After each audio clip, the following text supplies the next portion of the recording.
ನೋಡಿ, ಕಾಂಗ್ರೆಸ್ ಸರ್ಕಾರ ರಾಜ್ಯದಲ್ಲಿ ಅಧಿಕಾರ ಹಿಡಿದ ಮೇಲೆ ಸಿಕ್ಕಾಬಟ್ಟೆ ಚರ್ಚೆ ಆಗ್ತಾ ಇರುವಂತಹ ವಿಚಾರ, ಕಾಂಗ್ರೆಸ್ನವರು ಮಾತೆತ್ತಿದ್ರೆ ಹೇಳ್ತಾ ಇರುವಂತಹ ವಿಚಾರ ಆರ್.ಎಸ್.ಎಸ್. ಬಿ.ಕೆ. ಹರಿಪ್ರಸಾದ್ ಅವರು, ಗೃಹ ಸಚಿವರಾದಂತಹ ಮಲ್ಲಿಕಾರ್ಜುನ ಖರ್ಗೆ ಅವರ ಮಗ ಪ್ರಿಯಾಂಕ್ ಖರ್ಗೆ, ಗೃಹ ಸಚಿವರಾದಂತಹ ಪ್ರಿಯಾಂಕ್ ಖರ್ಗೆ ಅವರು ಬಾಯಿ ತೆಗೆದ್ರೆ ಆರ್.ಎಸ್.ಎಸ್ ಅನ್ನುವಂತಹ ವಿಚಾರವನ್ನೇ ಜಪ ಮಾಡ್ತಾ ಇದ್ದಾರೆ. ಆರ್.ಎಸ್.ಎಸ್ ನೋಂದಣಿ ಆಗಿಲ್ಲ, ರಿಜಿಸ್ಟರ್ ಆಗಿಲ್ಲ, ಅದನ್ನು ನಾವು ಬ್ಯಾನ್ ಮಾಡ್ತೀವಿ ಅಂತ ಹೇಳಿದ್ರೆ, ಈ ಕಡೆ ಆರ್.ಎಸ್.ಎಸ್ನವರು ಬಿ.ಎಲ್. ಸಂತೋಷ್ ಅವರು, ಬಿಜೆಪಿ ಅವರು ಅದು ಹೆಂಗೆ ಬ್ಯಾನ್ ಮಾಡ್ತಾರೆ ನಾವು ನೋಡ್ತೀವಿ. ಹಿಂದೆಯೂ ರಿಜಿಸ್ಟರ್ ಆಗಿಲ್ಲ, ಮುಂದೆಯೂ ಆಗಲ್ಲ, ನಾವು ರಿಜಿಸ್ಟರ್ ಮಾಡಲ್ಲ. ಸಾಕಷ್ಟು ಉದಾಹರಣೆಗಳನ್ನು ಕೂಡ ಕೊಟ್ಟರು ಬಿ.ಎಲ್. ಸಂತೋಷ್ ಅವರು. ಬಿ.ಎಲ್. ಸಂತೋಷ್ ಅವರ ಹೇಳಿಕೆಗೆ ಪ್ರಿಯಾಂಕ್ ಖರ್ಗೆ ಅವರು ಕೂಡ ರಿಯಾಕ್ಟ್ ಮಾಡಿದ್ರು. ರಜಾಕರು ಹಾಗೆ ಹೀಗೆ ಏನೇನೋ ವಿಚಾರಗಳು ಕೂಡ ಎಳೆದು ತರ್ತಾರೆ ಬಿ.ಎಲ್. ಸಂತೋಷ್ ಅವರು. ಅದಕ್ಕೆ ಪ್ರಿಯಾಂಕ್ ಖರ್ಗೆ ಅವರು ಸ್ಪಷ್ಟನೆ ಕೊಡೋ ಕೆಲಸ ಮಾಡ್ತಾರೆ. ಅದೆಲ್ಲ ಆದ ಮೇಲೆ ಒಂದೇ ಮಾತರಂ ವಿಚಾರ, ಮೊನ್ನೆ ಸ್ವಾತಂತ್ರ್ಯೋತ್ಸವದ ಸಂದರ್ಭದಲ್ಲಿ ಆದಂತಹ ವಿವಾದ, ಈಗ ಬಿಜೆಪಿಗೆ ಹರಿಪ್ರಸಾದ್ ಅವರು ಸವಾಲ್ ಹಾಕ್ತಾರೆ. ಏನಂತ ಹೇಳಿದ್ರೆ, ತಾಕತ್ತಿದ್ರೆ ಸಂಘದ ಕಚೇರಿಯಲ್ಲಿ ರಾಷ್ಟ್ರಗೀತೆ ಹಾಡ್ಲಿ. ಆರ್.ಎಸ್.ಎಸ್ ಬಿಜೆಪಿಗೆ ಹರಿಪ್ರಸಾದ್ ಅವರು ಸವಾಲ್ ಹಾಕೋದು. ಕೆಪಿಸಿಸಿ ಅಧ್ಯಕ್ಷ ಬಿ.ಕೆ. ಹರಿಪ್ರಸಾದ್ ಒಂದೇ ಮಾತರಂ ವಿಚಾರವಾಗಿ ರಾಜಕೀಯ ಮಾಡೋ ಆರ್.ಎಸ್.ಎಸ್ ಹಾಗೆ ಬಿಜೆಪಿಗೆ ತಮ್ಮ ಶಾಖೆಗಳಲ್ಲಿ ರಾಷ್ಟ್ರಗೀತೆ ಹಾಡುವಂತೆ ಸವಾಲ್ ಹಾಕಿದ್ದಾರೆ. ಇವರು ದೇಶದ್ರೋಹಿಗಳು, ದಲಿತ ವಿರೋಧಿಗಳು, ತೀವ್ರ ವಾಗ್ದಾಳಿಯನ್ನ ಕೂಡ ನಡೆಸಿದ್ದಾರೆ. ಒಂದೇ ಮಾತರಂ ವಿಚಾರವನ್ನ ಮುಂದಿಟ್ಕೊಂಡು ರಾಜಕೀಯ ಮಾಡೋ ದೇಶದ್ರೋಹಿಗಳೇ ತಾಕತ್ತಿದ್ರೆ ಆರ್.ಎಸ್.ಎಸ್ ಶಾಖೆಯಲ್ಲಿ ರಾಷ್ಟ್ರಗೀತೆ ಹಾಡ್ಲಿ.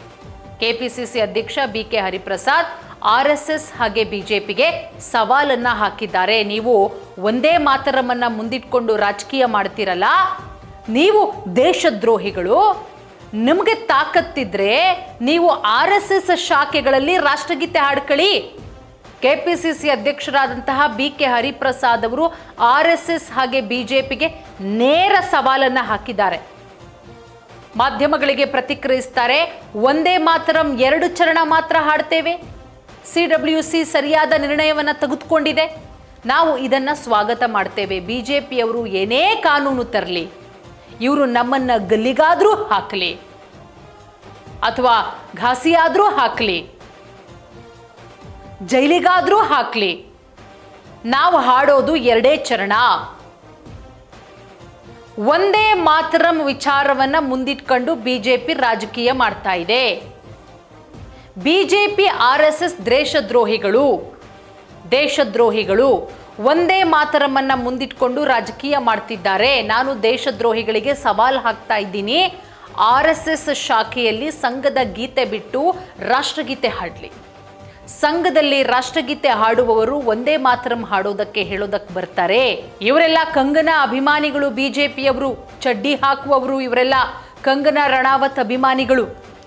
ಇವರು ಕಂಗನಾ ಹಾಡನ್ನೇ ಬೇಕಿದ್ರೆ ಪಾರ್ಲಿಮೆಂಟ್ಗೆ ತಂದು ರಾಷ್ಟ್ರಗೀತೆ ಮಾಡ್ತಾರೆ. ಈ ಬಿಜೆಪಿಯವರು ರಣಹೇಳಿಗಳು, ಪಾರ್ಲಿಮೆಂಟ್ಗೆ ಬರೋ ಧೈರ್ಯವೂ ಇಲ್ಲದ ಹೇಡಿಗಳು.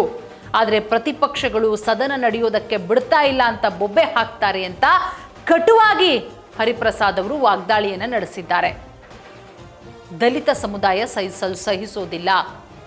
ಎಐಸಿಸಿ ಅಧ್ಯಕ್ಷರಾದಂತಹ ಮಲ್ಲಿಕಾರ್ಜುನ ಖರ್ಗೆ ಅವರು ಭಾಷಣ ಮಾಡಿದಂತಹ ಆ ಜಾಗವನ್ನು ಬಿಜೆಪಿಯವರು ಸ್ವಚ್ಛ ಮಾಡ್ತಾರೆ ಅಂದರೆ ಅಲ್ಲಿ ದಲಿತರು, ಎಸ್ಸಿ ಸಮುದಾಯದವರು ಸಹಿಸೋದಿಲ್ಲ. ಇವರು ಸಮುದಾಯವನ್ನು ಸಹಿಸಲ್ಲ. ವಾಲ್ಮೀಕಿ ಸಮುದಾಯವನ್ನು ಕಂಡ್ರೂ ಬಿಜೆಪಿ ಆರ್.ಎಸ್.ಎಸ್ನವ್ರಿಗೆ ಆಗಲ್ಲ. ಅದಕ್ಕೆ ನಾಗೇಂದ್ರ ರಾಜೀನಾಮೆಗೆ ಪ್ರತಿಭಟನೆ ಮಾಡ್ತಾರೆ. ವಾಲ್ಮೀಕಿ ಸಮುದಾಯವನ್ನ ಕಂಡ್ರೆ ಬಿಜೆಪಿಗೆ ಆಗಬರಲ್ಲ. ವಾಲ್ಮೀಕಿ ನಿಗಮ ಹಗರಣದಲ್ಲಿ ಆರೋಪಿಯಾಗಿರೋ ಬಿ ನಾಗೇಂದ್ರ ರಾಜೀನಾಮೆ ನೀಡುವಂತೆ ಬಿಜೆಪಿ ಕಳೆದ 3 ದಿನಗಳಿಂದ ಸದನದ ಒಳಗಡೆ ಹೊರಗಡೆ ಪ್ರತಿಭಟನೆ ಮಾಡ್ತಾ ಇದೆ. ಬಿ ನಾಗೇಂದ್ರ ಅವರ ರಾಜೀನಾಮೆ ಪಡೆಯೋವರೆಗೂ ಕೂಡ ಬಿಜೆಪಿ ಪ್ರತಿಭಟನೆ ನಿಲ್ಲಿಸೋದಿಲ್ಲ ಅಂತ ಬಿಜೆಪಿ ನಾಯಕರು ಹೇಳ್ತಾರೆ. ಇತ್ತ ರಾಜ್ಯ ಸರ್ಕಾರ ಬಿ ನಾಗೇಂದ್ರ ತಪ್ಪು ಮಾಡಿಲ್ಲ ಅಂತ ಸಮರ್ಥನೆ ಕೂಡ ಮಾಡ್ಕೊಳ್ತಾ ಇದೆ.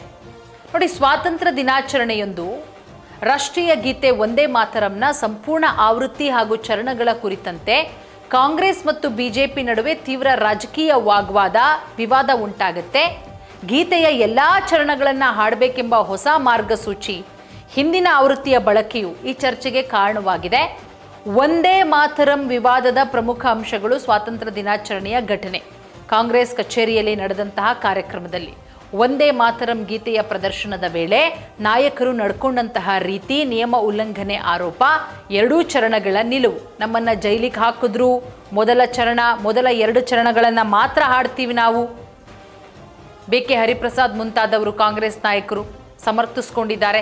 ಕಾಂಗ್ರೆಸ್ ತಿರುಗೇಟು ಮಹಾತ್ಮ ಗಾಂಧೀಜಿ, ಜವಾಹರ್ಲಾಲ್ ನೆಹರು, ಅಟಲ್ ಬಿಹಾರಿ ವಾಜಪೇಯಿ ಅವರೂ ಕೂಡ ಮೊದಲ 2 ಚರಣಗಳನ್ನೇ ಹಾಡ್ಕೊಂಡು ಬಂದಿದ್ದಾರೆ. ಮಲ್ಲಿಕಾರ್ಜುನ ಖರ್ಗೆ ಅವರು ಆಕ್ರೋಶ ವ್ಯಕ್ತಪಡಿಸ್ತಾರೆ. ಇದಕ್ಕೆ ಬಿಜೆಪಿ ಆಕ್ಷೇಪ ವ್ಯಕ್ತಪಡಿಸುತ್ತೆ. ಕಾಂಗ್ರೆಸ್ ಪಕ್ಷ ಓಲೈಕೆ ರಾಜಕೀಯಕ್ಕಾಗಿ ರಾಷ್ಟ್ರಗೀತೆಗೆ ಅಪಮಾನ ಮಾಡೋ ರೀತಿಯಲ್ಲಿ ಗೀತೆಯನ್ನು ತುಂಡರಿಸಿದೆ. ಬಿಜೆಪಿ ಮತ್ತು ಗೃಹ ಸಚಿವ ಅಮಿತ್ ಶಾ ಆರೋಪ ಮಾಡಿದೆ. ವಂದೇ ಮಾತರಂ ವಿವಾದ ಮಹಾತ್ಮ ಗಾಂಧಿ, ನೆಹರು, ವಾಜಪೇಯಿ ವಿರುದ್ಧವೂ ದೂರು ದಾಖಲಿಸಿ ಮಲ್ಲಿಕಾರ್ಜುನ ಖರ್ಗೆ ಆಕ್ರೋಶವನ್ನು ವ್ಯಕ್ತಪಡಿಸ್ತಾರೆ. ಅಲ್ಲಿಗೆ ಈ ವಿಚಾರ ಎಲ್ಲಿಗೆ ಹೋಗಿ ನಿಲ್ಲುತ್ತೆ ಮುಂದಿನ ದಿನಗಳಲ್ಲಿ ಕಾದು ನೋಡಬೇಕಾಗತ್ತೆ.